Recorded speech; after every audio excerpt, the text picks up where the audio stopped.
다 같이 사도신경으로 신앙 고백하심으로 새벽 기도를 함께 드리시겠습니다. 나는 전능하신 아버지 하나님 천지의 창조주를 믿습니다. 나는 그의 유일하신 아들 우리 주 예수 그리스도를 믿습니다. 그는 성령으로 잉태되어 동정녀 마리아에게서 나시고 본디오 빌라도에게 고난을 받아 십자가에 못 박혀 죽으시고 장사된 지 사흘 만에 죽은 자 가운데서 다시 살아나셨으며 하늘에 오르시어 전능하신 아버지 하나님 우편에 앉아 계시다가 거기로부터 살아있는 자와 죽은 자를 심판하러 오십니다. 나는 성령을 믿으며 거룩한 공교회와 성도의 교제와 죄를 용서받는 것과 몸의 부활과 영생을 믿습니다. 아멘. 찬송가 420장 찬양하시겠습니다. 찬송가 420장입니다.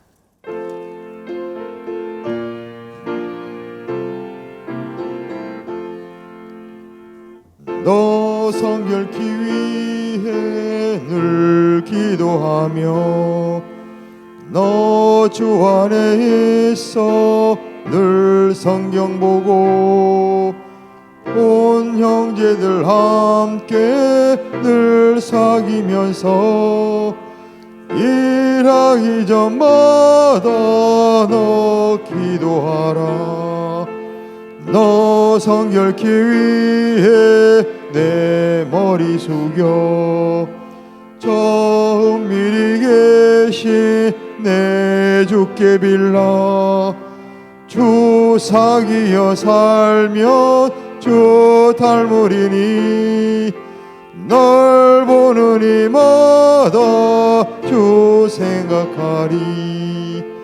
너 성결케 위해 주 따라가고 일 다급하여도 당황치 말고 참 즐거울 때나 또 슬플 때나 너 주님만 믿고 늘 따라가라. 너 성결케 위해 늘 기도하며 내 소원을 주께 다 맡기어라. 너 성령을 받아 주 섬겨 살면 저 천국에 가서 더 잘 섬기리. 하나님의 말씀 함께 보겠습니다. 구약성경 출애굽기 19장 7절에서 15절까지 말씀입니다. 출애굽기 19장 7절에서 15절 말씀입니다.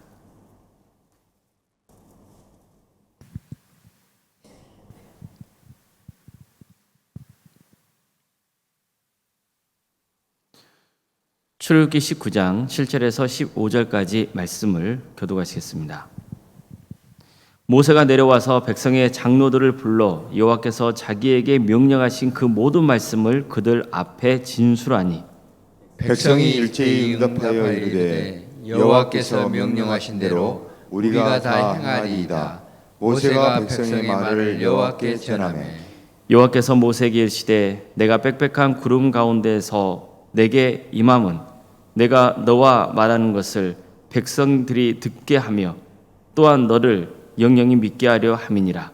모세가 백성의 말을 여호와께 아뢰었으므로 여호와께서 모세에게 이르시되 너는 백성에게로 가서 오늘과 내일 그들을 성결하게 하며 그들에게 옷을 빨게 하고 준비하게 하여 셋째 날을 기다리게 하라.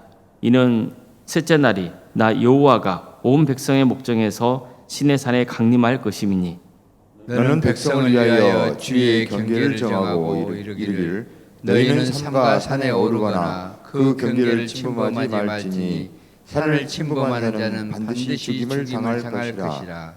그런 자에게는 손을 대지 말고 돌로 쳐 죽이거나 화살로 쏘아 죽여야 하리니 짐승이나 사람을 막론하고 살아남지 못하리라 하고 나팔을 길게 불거든 산 앞에 이를 것이니라 하라. 모세가 산에서 내려와 백성에게 이르러 백성을 성결하게 하니 그들이 자기 옷을 빨더라. 모세가 백성에게 이르되 준비하여 셋째 날을 기다리고 여인을 가까이 하지 말라 하니라. 아멘. 아멘. 오늘도 새벽기를 드리며 하나님을 간구하는 모든 성도님들의 삶의 자리마다 또 하나님께서 친히 세우시고 다스리시는 도함교회 위에 하나님의 은혜와 평강이 늘 충만하시기를 주님의 이름으로 축원합니다. 하나님은 이스라엘 백성들에게 세계가 다 내게 속했다고 말씀하셨습니다. 즉 하나님은 이스라엘만의 하나님이 아니라는 겁니다. 하나님은 모든 것을 창조하시고 주관하시는 분이십니다. 모든 게 다 하나님의 것입니다. 그런 하나님께서 특별히 이스라엘을 선택하셔서 당신의 소유로 삼으셨다고 하신 겁니다. 이것은 무슨 뜻입니까? 이스라엘은 나의 것이라는 겁니다. 사실 이건 당연한 말씀이죠. 이미 하나님은 세계가 다 내게 속했다고 말씀하지 않으셨습니까? 그렇다면 당연히 이스라엘도 하나님의 것이 맞습니다. 그런데도 하나님은 이스라엘을 콕 집어서 내 말을 잘 듣고 내 언약을 지키면 너희는 모든 민족 중에서 내 소유가 될 것이라고 말씀하셨습니다. 이것은 이스라엘을 하나님의 소유 중에서도 특별한 존재로 여기시겠다는 뜻입니다. 한마디로 이스라엘은 나의 보배가 될 것이라는 겁니다. 이스라엘로서는 엄청난 축복이죠. 그들이 뭐가 대단해서 이런 선택을 받는 게 아니에요. 하나님이 그들을 보배로운 존재로 선택하셨기 때문에 특별한 존재가 된 겁니다. 성도 여러분, 우리도 특별하다는 것을 아십니까? 물론 모든 인간은 고귀한 존재입니다. 모든 인간은 하나님을 믿건 안 믿건 간에 하나님의 것입니다. 그러나 그 중에서도 우리는 특별히 선택을 받은 거예요. 하나님은 우리에게 특별한 은혜를 베푸셔서 믿음을 주시고 구원받는 자녀가 되게 하셨습니다. 이게 얼마나 큰 축복인지를 알아야 됩니다. 우리는 세상을 살아가면서 이리 치이고 저리 치이곤 합니다. 세상에 얼마나 많은 사람이 살고 있습니까? 여러 사람과 뒤섞여서 정신없이 살다 보니까 내가 얼마나 고귀한 존재인지 잊고 지낼 때가 많죠. 내가 하나님의 보배라는 것을 모르고 지내는 겁니다. 그러다 보니까 세상 사람들과 마찬가지로 계속 타인과 자신을 비교하며 열등감에 빠져 있습니다. 마음이 불안하고 스트레스에 짓눌려 있습니다. 어떤 사람은 하염없이 시간을 흘려보내기도 합니다. 하나님을 믿는데도 자포자기하며 지냅니다. 이것은 얼마나 내가 하나님의 선택을 받은 보배로운 존재인지를 망각하고 있거나 또 모르고 있기 때문에 벌어지고 있는 일들이죠. 우리는 오늘 새벽기를 통해서 다시 한번 우리의 정체성을 분명히 확립할 수 있기를 바랍니다. 우리는 하나님의 선택을 받은 특별한 존재입니다. 다 똑같은 사람처럼 보여도 다 똑같은 게 아닙니다. 하나님은 이스라엘 백성들이 하나님을 만날 수 있게 준비시키라고 모세에게 명하세요. 하나님은 모세에게 내가 빽빽한 구름 가운데에서 임할 것이라 이렇게 말씀하십니다. 그 이유도 밝히십니다. 내가 모세와 말하는 것을 백성들이 듣게 해서 백성들이 모세를 영원히 따르게 하기 위해서라는 거예요. 자, 이것은 하나님께서 모세를 하나님과 이스라엘 백성 사이에 중개자로서의 영적 권위를 세워주시려는 조치였던 겁니다. 한마디로 하나님께서 누구를 높여주시는 거예요? 모세를 높여주시는 거예요. 그래야만 백성들이 모세를 통해서 선포되는 하나님의 뜻을 따를 것이기 때문입니다. 이것은 그만큼 영적인 지도자의 자리가 중요하다는 것을 강조하고 있는 것이죠. 영적인 권위가 살아있어야 이스라엘 공동체가 질서 있고 하나 되는 공동체를 세워갈 수 있기 때문입니다.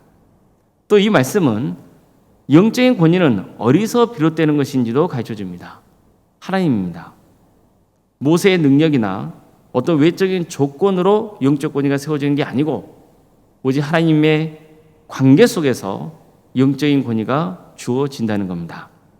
하나님과의 관계 속에서 영적인 권위가 주어졌기 때문에 모세는 특별한 존재였던 거죠. 만약 모세가 하나님과 관계 속에서 섬기지 않고 자기 독단으로 공동체를 다스리려고 한다면 또 그는 더 이상 특별한 존재가 될 수 없는 겁니다. 다음으로 하나님은 모세에게 이렇게 말씀하십니다. 너는 백성들에게 가서 오늘과 내일 그들을 성결하게 하며 그들에게 옷을 빨게 하고 준비하게 하여 셋째 날을 기다리게 하라. 자, 이처럼 하나님께서는 모세에게 이틀 동안 백성들을 성결하게 하라 이렇게 명하세요. 백성들이 옷을 빨아서 입게 하라고 하셨습니다. 그리고 관계를 맺지 말고 3일간 기다려야 한다고 했었어요. 그러면 셋째 날에 하나님께서 온 백성의 목전에서 시내산에 강림하시겠다고 약속하십니다. 자, 이것은 마치 공식적으로 결혼식을 열기 전에 신부가 신랑을 맞을 준비를 하고 있는 모습을 떠올리게 하죠. 이처럼 이스라엘은 하나님의 신부로 특별히 선택받은 보배로운 존재였던 겁니다. 그런데 하나님은 이런 말씀도 하십니다. 너는 백성을 위하여 주의 경계를 정하고 이르기를 너는 산과 산에 오르거나 그 경계를 침범하지 말지니 산을 침범한 자는 반드시 죽임을 당할 것이라. 그런 자에게는 손을 대지 말고 돌로 쳐 죽이거나 화살로 쏘아 죽여야 하리니 짐승이나 사람을 막론하고 살아남지 못하리라 하고 나팔을 길게 불거든 산 위에 이를 것이니라 하라. 한마디로 어떤 말씀입니까? 하나님의 영역을 침범하지 말라는 거예요. 이것은 이스라엘 백성들이 특별히 선택받은 보배로운 존재이기는 하나 그렇다고 해서 하나님께 함부로 그러도 된다는 뜻이 아니라는 것을 가져줍니다. 그들은 기본적으로 하나님을 향한 경외심을 가져야 되는 거예요. 그래야 하나님의 말씀에 순종할 수 있기 때문입니다. 내가 보배로운 존재로 살아가는 데 있어서 정말 중요한 신앙의 태도는 하나님을 경외하는 겁니다. 하나님은 분석의 대상도 아니고 우리가 함부로 판단할 수 있는 분도 아닙니다. 하나님은 우리가 마음을 다해 경외해야 할 분인 것입니다. 사람들이 종종 착각하거나 실수하는 것은 자꾸만 자기의 생각의 틀 속에서 또 인간의 어떤 문명이나 문화 속에서 하나님을 가둬두려고 하는 거예요. 불신자들은 말할 것도 없고 신학자들이나 목회자들도 이런 우를 범하곤 합니다. 하나님의 말씀을 세상의 어떤 가치관이나 그런 생각의 틀 속에서 섞어버리려 하거나 자꾸만 자기 편할 대로 하나님을 이해하고 판단하고 믿으려고 하는 거예요. 그건 잘못된 겁니다. 하나님은 하나님이십니다.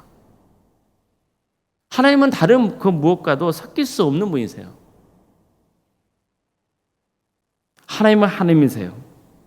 그 경계를 함부로 넘어서려 해서는 안 되는 거예요. 성도 여러분, 우리는 구별된 자녀입니다. 구별되었다는 것은 하나님의 특별한 선택을 받았다는 뜻이에요. 처럼 우리가 어떤 존재인지를 항상 명심해야 돼요. 자리가 사람을 만든다는 말도 있잖아요.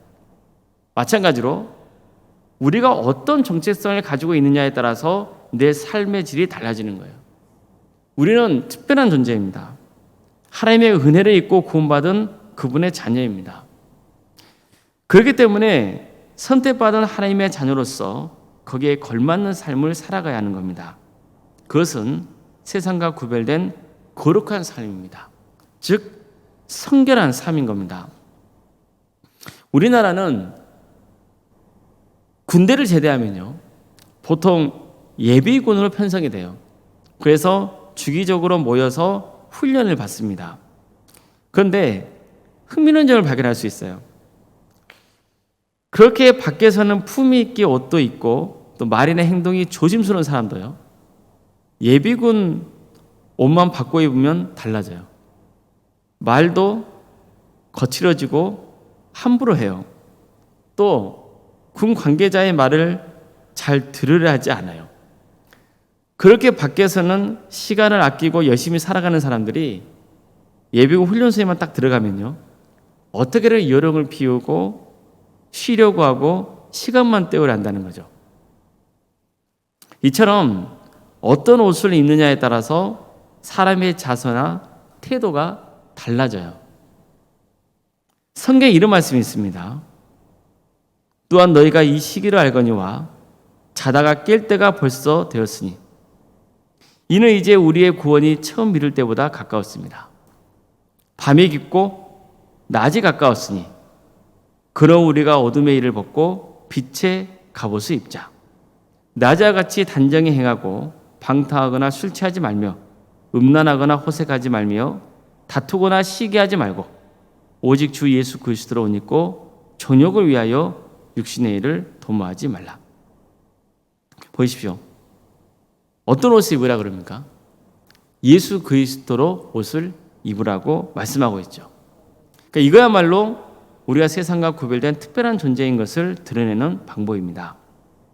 우리는 예수 그리스도로 옷을 입은 존재예요. 그래서 방탕할 수 없는 거예요. 세상 정욕에 빠질 수 없고 악한 짓을 일삼을 수 없는 겁니다.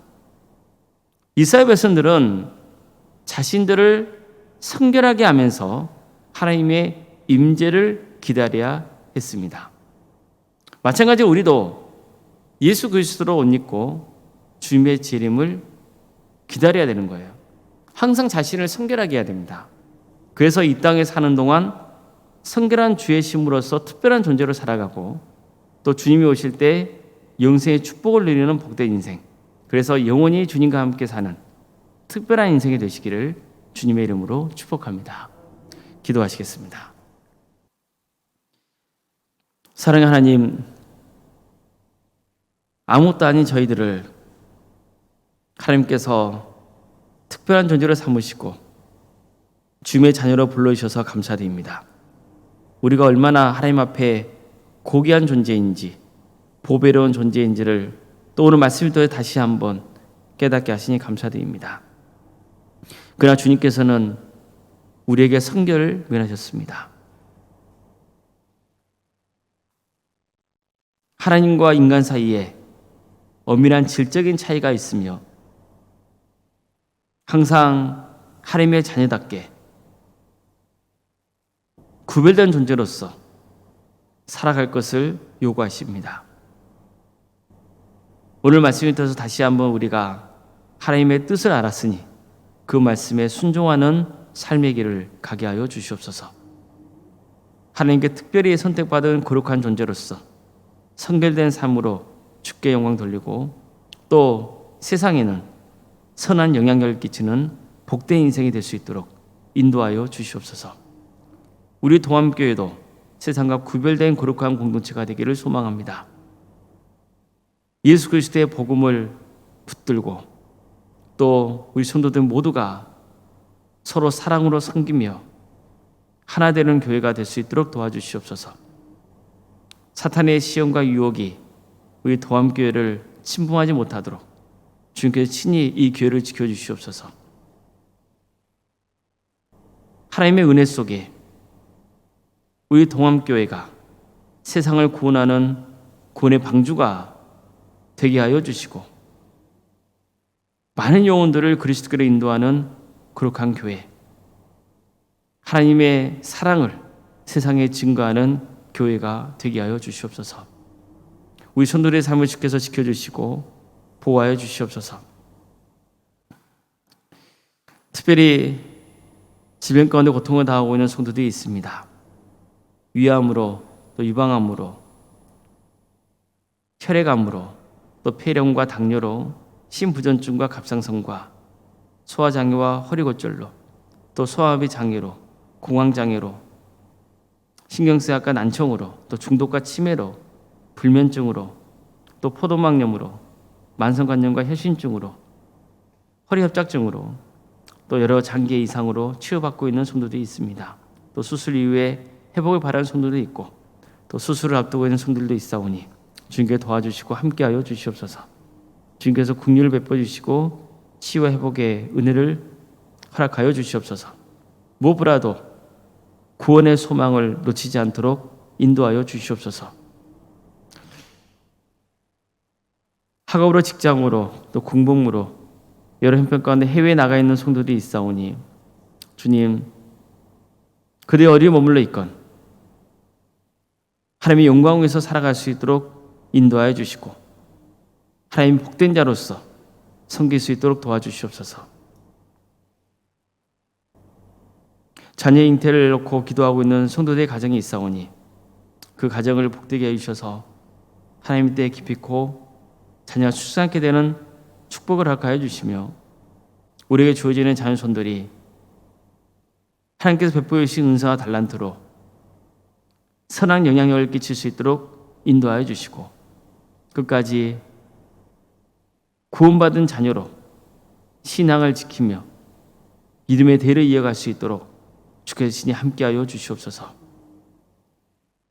치욕과 결혼을 위해서 또 기도 중에 있는 자들이 있사오니 주님께서 도와주셔서 새로운 길을 열어주시고 또 우리 성도들의 사업장과 직장의 자리를 지켜주시며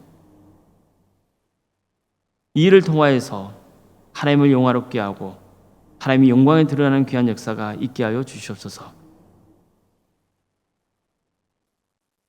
오늘 주일입니다. 성도들이 함께 모여서 주님을 예배할 때 주의 영광이 드러나게 하여 주시며 우리 성도들이 또 샘을 얻는 귀한 역사가 있게 하여 주시옵소서. 성령 충만한 모임이 될 수 있도록 역사하여 주시옵소서.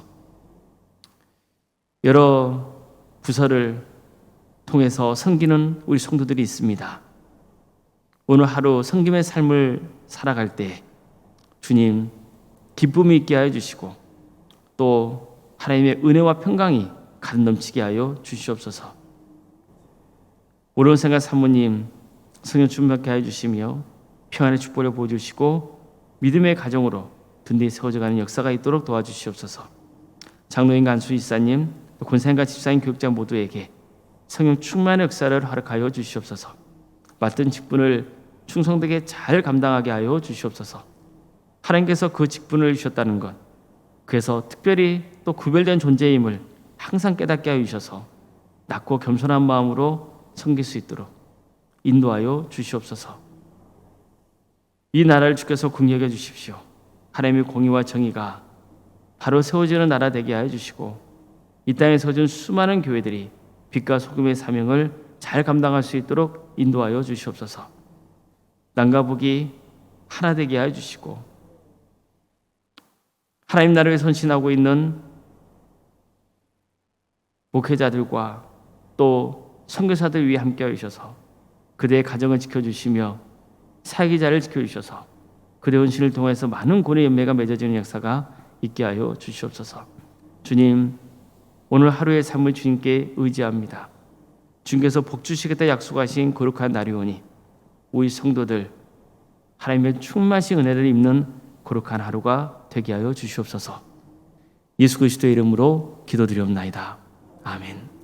하늘에 계신 우리 아버지, 아버지의 이름을 거룩하게 하시며 아버지의 나라가 오게 하시며 아버지의 뜻이 하늘에서와 같이 땅에서도 이루어지게 하소서. 오늘 우리에게 일용할 양식을 주시고 우리가 우리에게 잘못한 사람을 용서하여 준 것 같이 우리 죄를 용서하여 주시고 우리를 시험에 빠지지 않게 하시고 악에서 구하소서.